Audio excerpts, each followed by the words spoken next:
Assalamualaikum warahmatullahi wabarakatuh. Selamat datang di acara SKI Menjawab, di mana kami akan menjawab pertanyaan-pertanyaan kalian yang sudah kalian tanyakan melalui Google Form yang sudah kami sebar dulu. Semoga dengan video ini dapat menjawab rasa kepo kalian lah mengenai bagaimana sih dunia perkuliahan, terutama di Fakultas Teknik itu. Karena sebentar lagi kalian kan akan menikmati yang namanya dunia perkuliahan ini.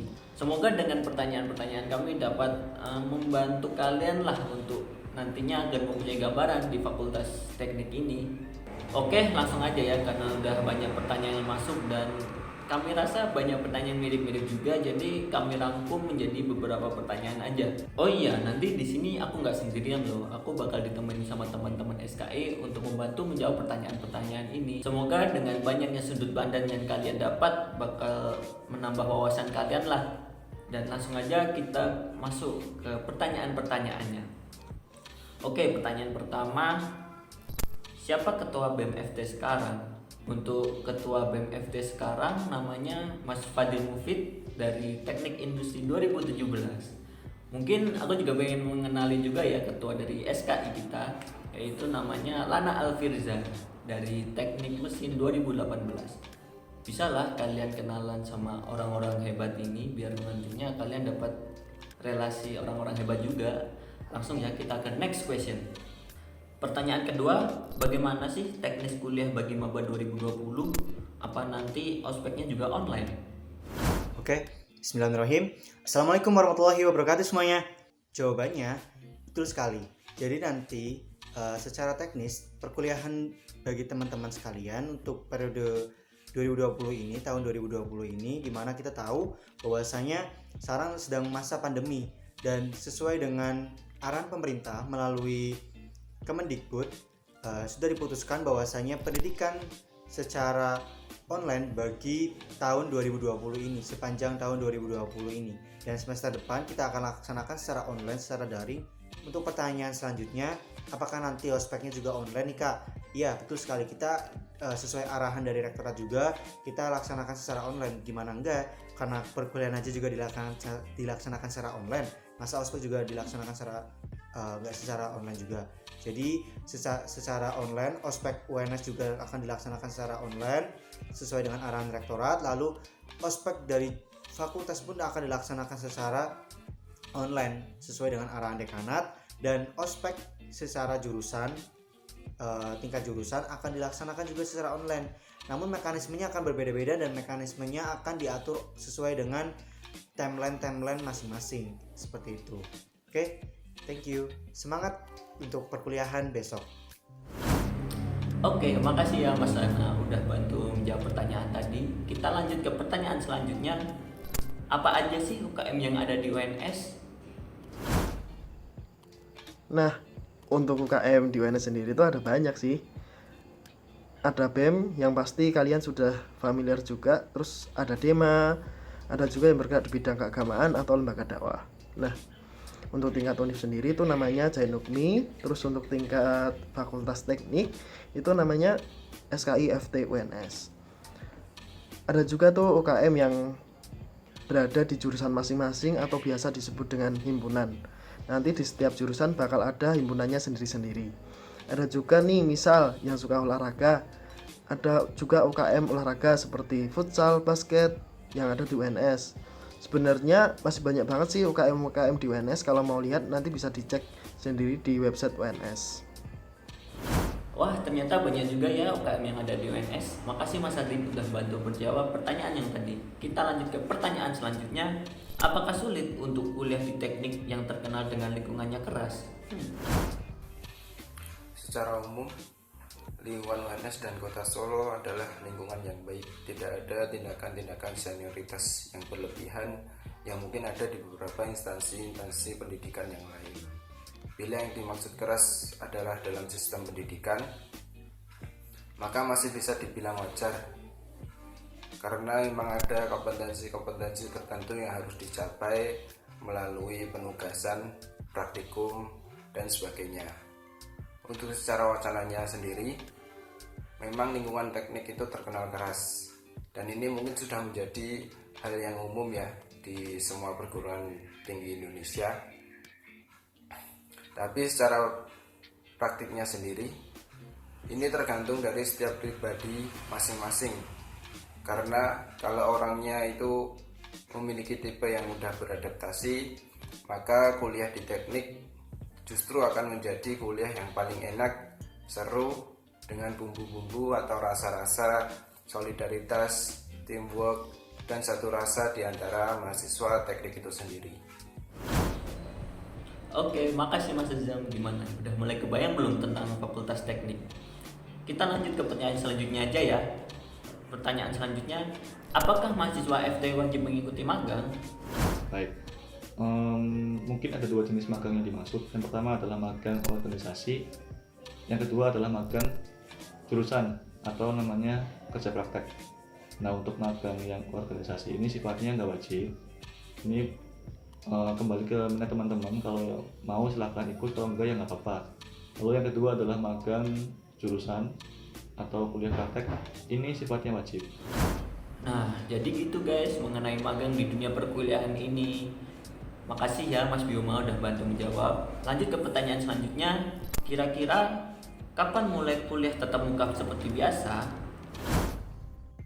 Pertanyaannya, kira-kira mulai kapan kuliah tatap muka seperti biasa dilangsungkan? Jawabannya itu belum pasti, tapi menurut SK Rektor yang beredar, kita dapat melakukan kuliah tatap muka secara langsung itu di semester depan atau bisa dibilang tahun depan. Tapi ini masih tergantung pada situasi dan kondisi di Solo juga dan kapan pandemi akan berakhir, dan berdoa saja semoga pandemi cepat berakhir dan kita dapat berjumpa pada kuliah tatap muka secara langsung secepatnya gitu. Ya, jadi gitu ya, masih belum ada kepastian mengenai hal ini. Makasih ya Mas Dwi udah bantu menjawab. Pertanyaan selanjutnya, apakah benar anak teknik itu sifatnya solid-solid? Kalau dibandingin dengan fakultas lain, memang benar fakultas teknik itu terkenal dengan solidaritasnya, karena memang dari awal ketika kita masuk ke fakultas teknik, nah saat ospeknya kita menyebutnya PKKMB ya, PKKMB. Ketika PKKMB FT itu kita memang benar-benar diajarkan nilai solidaritas, nilai kekeluargaan dalam satu angkatan sefakultas teknik itu. Kemudian lanjut ke ospek jurusan pun sama, kita benar-benar diajarkan mengenai nilai solidaritas. Jadi ya memang benar fakultas teknik terkenal dengan solidaritasnya. Tapi itu kembali ke masing-masing individu lagi sih, apakah mau solid dengan temannya atau enggak. Oke, makasih Mas Haidar. Kita lanjut ke pertanyaan selanjutnya. Apakah ada kemungkinan kuliah daring untuk maba besok? Oke, jawabannya iya, karena sesuai dengan SK yang telah dikeluarkan oleh rektor, itu sistem pembelajaran daring ini bakal berlanjut sampai Januari. Terus juga di UNS masih lockdown dan juga situasi di Solo masih belum terkendali gitu. Oke, kita lanjut ke next question. Jelaskan program beasiswa untuk mahasiswa baru selain bidik misi dan KIP. Assalamualaikum warahmatullahi wabarakatuh. Perkenalkan, nama saya Zainal Arifin. Saya dari Teknik Mesin Angkatan 2018. Perlu diketahui bagi adik-adik mahasiswa baru semua bahwa ada banyak sekali beasiswa yang ditawarkan oleh pihak ketiga kepada UNS, khususnya mahasiswa baru. Nah, salah satu contohnya diantaranya adalah beasiswa juara, beasiswa BRI, beasiswa Kemendikbud, beasiswa Rumah Kepemimpinan, beasiswa Yulid, dan beasiswa Kadar Surau. Nah, namun sebenarnya masih banyak lagi beasiswa-beasiswa yang lain yang bisa adik-adik dapatkan. Dan untuk mengetahuinya, atau jika adik-adik ingin mengecek lagi beasiswa lain yang ditawarkan oleh pihak ketiga kepada UNS, kalian bisa mengecek di website milik UNS, yaitu di sibea.mawa.uns.ac.id, atau kalian bisa melihat di Instagram milik BEM UNS dan BEM FT UNS. pastikan adik-adik semua follow Instagram tersebut karena akan banyak sekali informasi yang dapat membantu adik-adik sekalian. Pertanyaan ke-10, untuk mengajukan keringanan UKT itu diurus kemana ya?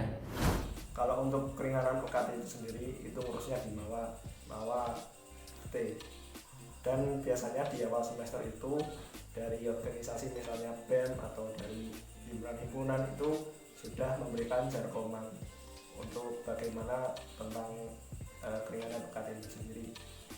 Kemudian biasanya kalau mau mengajukan diri untuk mendaftarkan keringanan UKT di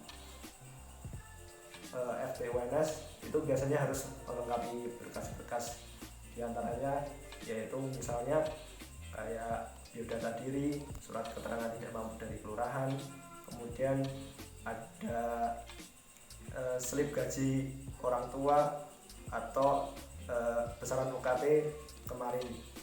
Kemudian untuk surat-surat pernyataan itu biasanya dari BEM itu sudah memberikan keringanan atau biasanya membantu dari teman-teman nanti kalau misal mau mengajukan keringanan UKT. Kemudian untuk lebih lanjutnya sendiri nanti teman-teman bisa follow @BEMFTUNS untuk bisa DM Instagramnya, tanya lebih lanjut tentang bagaimana tentang keringanan UKT itu sendiri, dan @line OA Rumah Advokasi FT-UNS. Di situ nanti bisa curhat atau bilang keluh kesahnya selama jadi mahasiswa FT-UNS, misalnya ya salah satunya adalah UKT, keringanan UKT itu sendiri. Oke, makasih ya Mas Afif udah bantu menjawab. Kita lanjut ke next question. Apa ada keperluan khusus untuk menjadi mahasiswa FT? Oke, betul sekali. Kita lihat dari segi keperluan apa saja yang untuk menunjang perkuliahan kita di Fakultas Teknik. Kita juga nggak bisa secara general ya, masih banyak lagi keperluan-keperluan dipecah-pecah secara jurusannya juga, dan bahkan tingkat kelas pun juga berbeda-beda nih keperluannya. Tingkat kelas, tingkat semesternya itu berbeda-beda, dan yang paling penting untuk disiapkan itu ada dua yang poin penting sih untuk kalian berkuliah untuk menjadi mahasiswa di Fakultas Teknik itu sendiri. Yang pertama itu ada hard skill dan juga soft skill, dimana mungkin teman-teman juga tahu kalau hard skill itu bisa kita asah, bisa kita tunjang juga dengan fasilitas-fasilitas yang untuk menunjang perkuliahan teman-teman sekalian.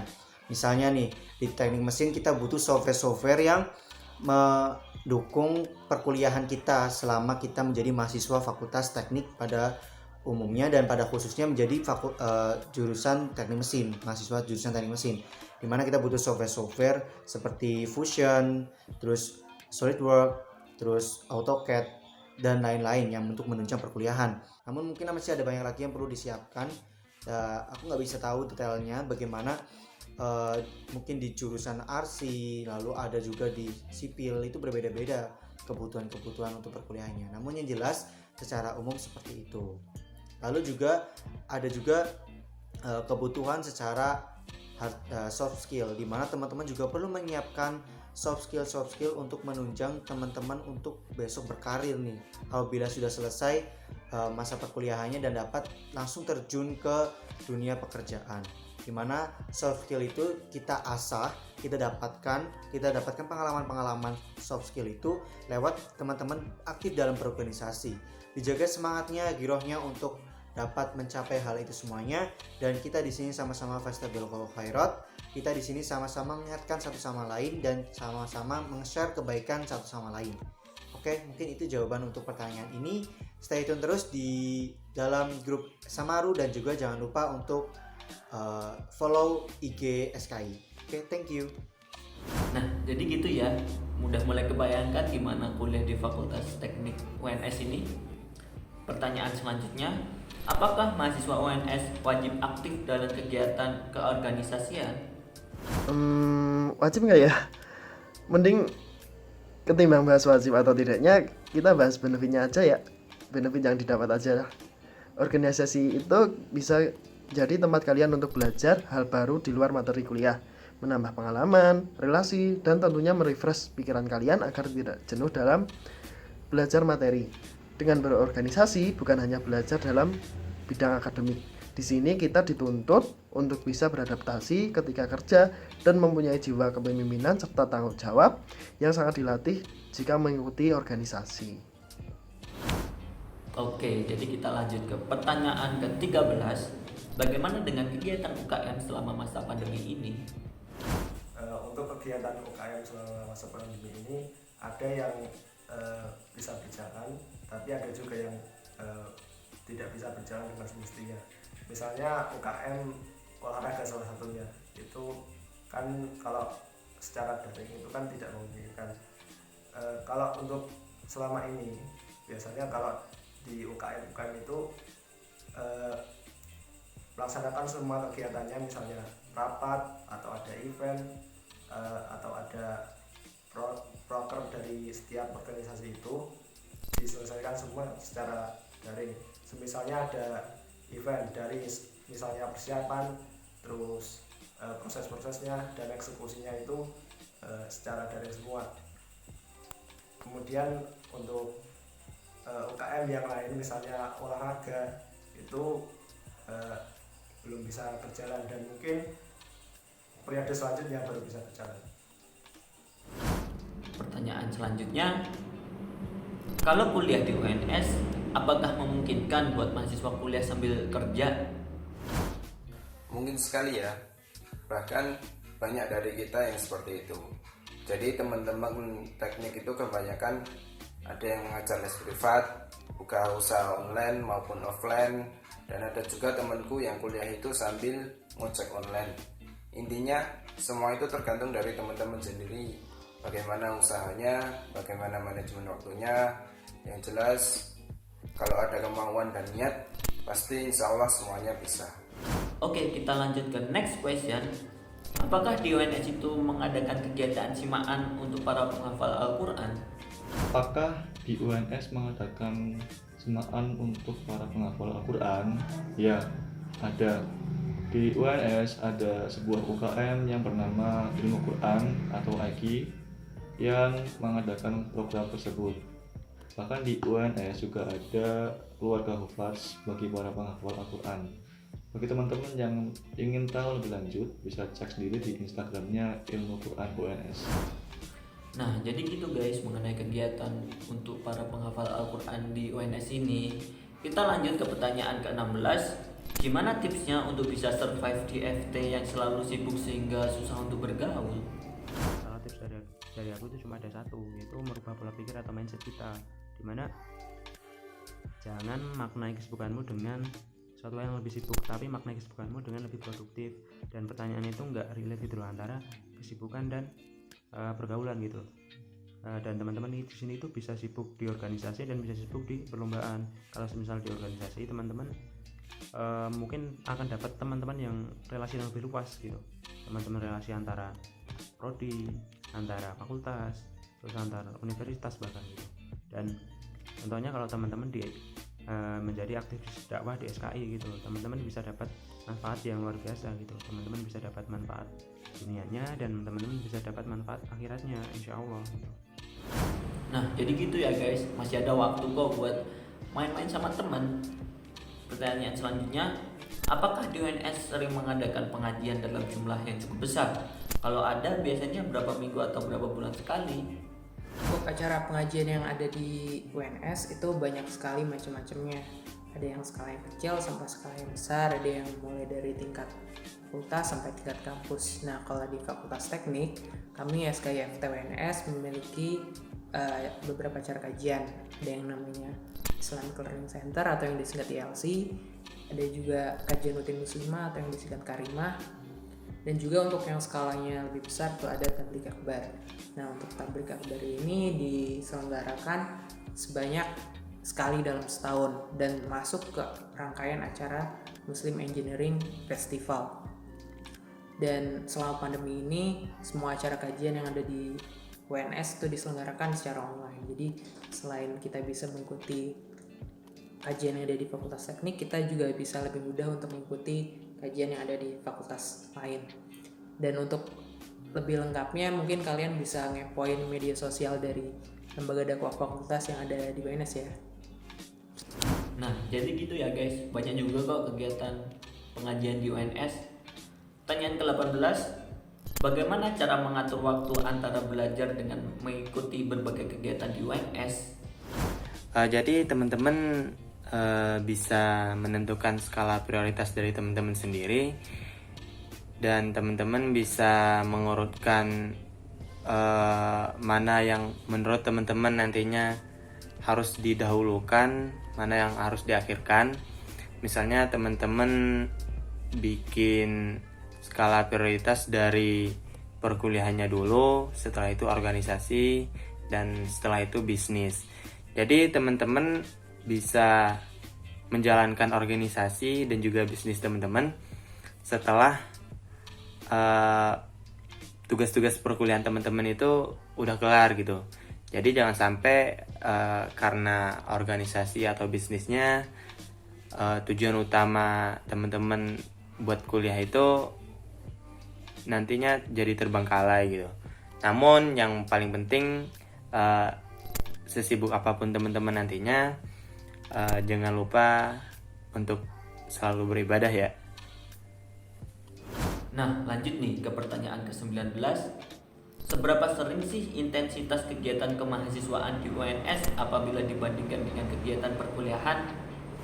Nah, sebelum menjawab pertanyaan ini, perlu kalian ketahui bahwa UKM dan ormawa-ormawa di UNS itu sangat banyak sekali, dan mereka sifatnya terbuka dan tidak mengikat atau tidak memaksa.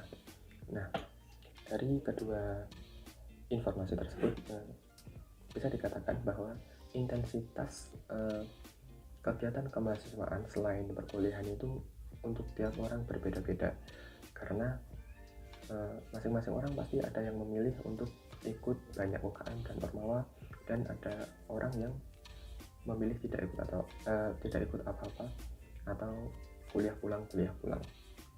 Nah, namun menurut pengalaman saya di sini, saya menyarankan kepada teman-teman, kepada adik-adik semua, bahwa ikutilah UKM dan ormawa-ormawa yang ada di UNS ini sebanyak-banyaknya sesuai kemampuan kalian dan minat kalian.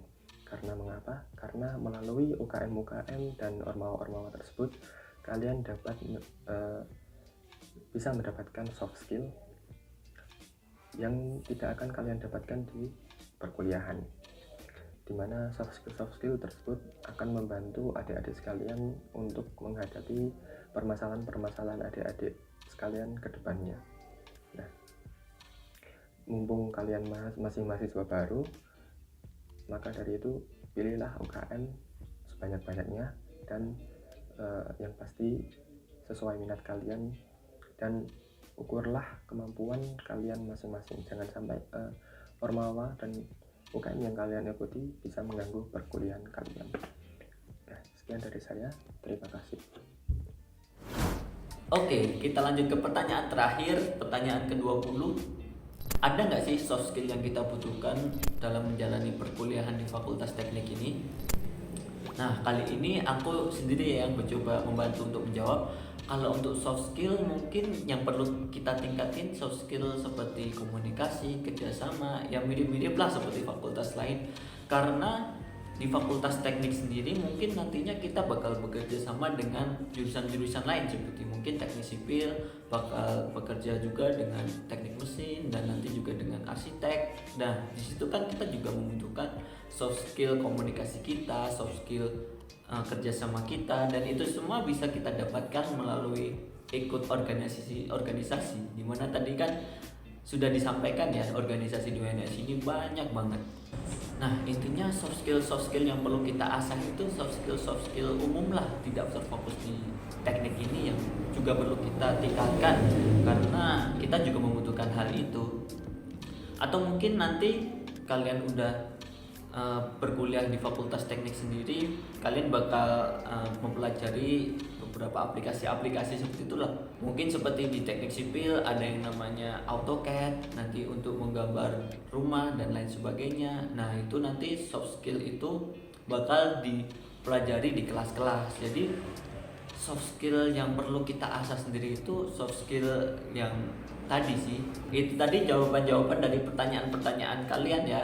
Semoga dari jawaban-jawaban kami dapat memberi gambaran lah mengenai perkuliahan di Fakultas Teknik ini. Terima kasih ya yang sudah mau menonton sampai selesai. Semoga dapat membantu kalian untuk mempersiapkan dunia perkuliahan ini secara lebih matang lah.